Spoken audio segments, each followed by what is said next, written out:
There are many alarm sounds out there that just sound unsettling. I mean, that's an alarm, right? It's supposed to sound unsettling. However, I would say some alarms simply sound a lot more unsettling than others.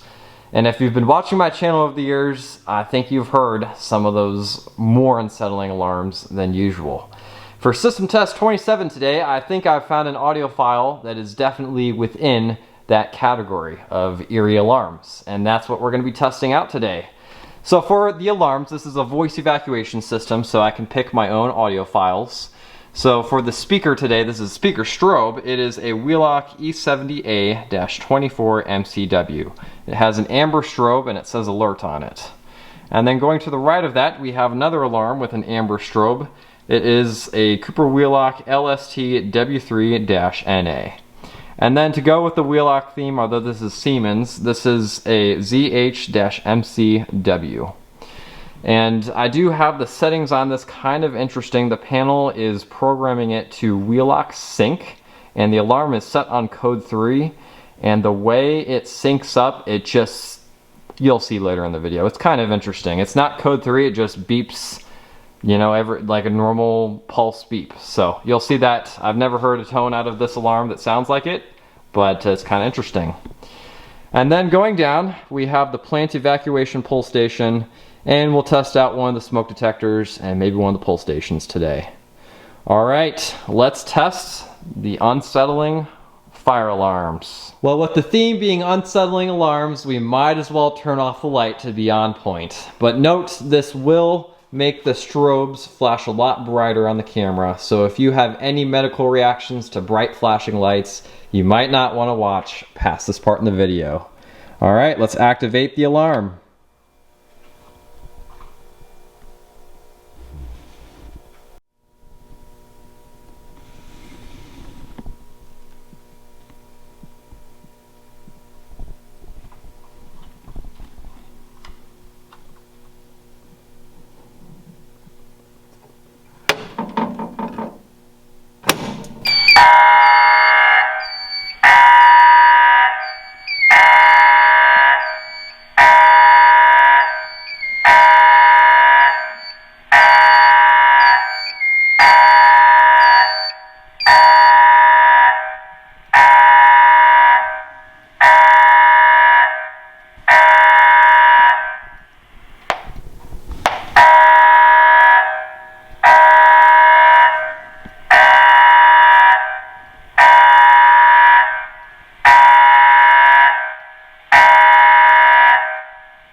Well, I don't know if we've ever done a full system test with the lights off before, so we might as well keep them off to go with the theme of the video.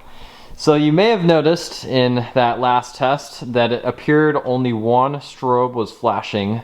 They both were flashing, however the LED one definitely overpowers this one, and since they were flashing in sync, you would only see the LED one.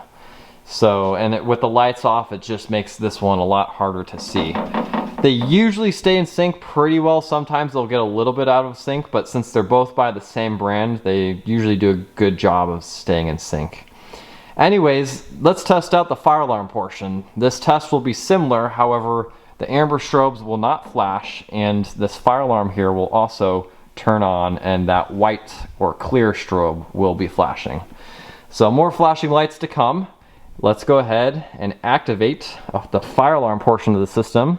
And I think we'll do that by activating this smoke detector here that is also new on the system today. Let's go ahead and activate it. That didn't work, I have to hold it, I guess.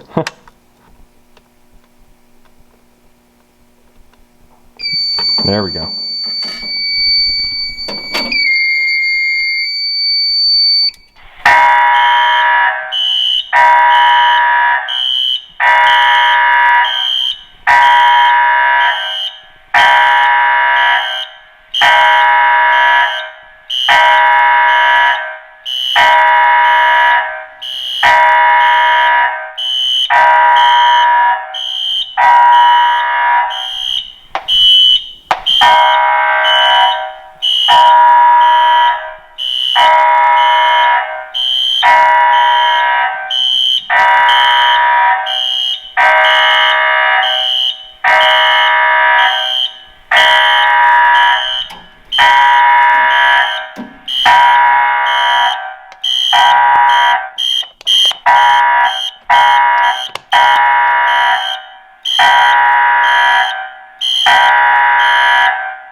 I would say that is pretty eerie. And yes, I know that the programming with the code 3 and how it's synced with this alarm here is definitely probably not the greatest thing for it. However, I've never heard it do that specific pattern before, so I figured I would share it with the rest of the community. All right, should we do one more activation? We might as well. Here we go.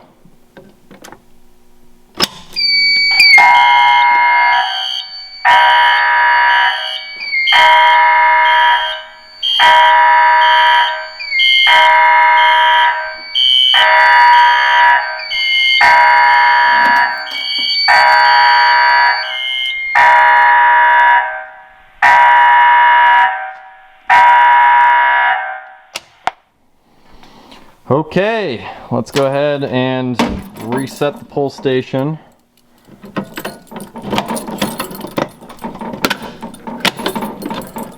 And then we'll reset the main fire alarm control system from the annunciator. Let's see, which one's the reset button? That's this one. It's kind of dark. All right, I think that's gonna do it for today's unsettling system test. Thank you everyone for watching. Rate, comment, and subscribe. If you found any of this interesting, definitely go check out some of my other videos. And please have a great day.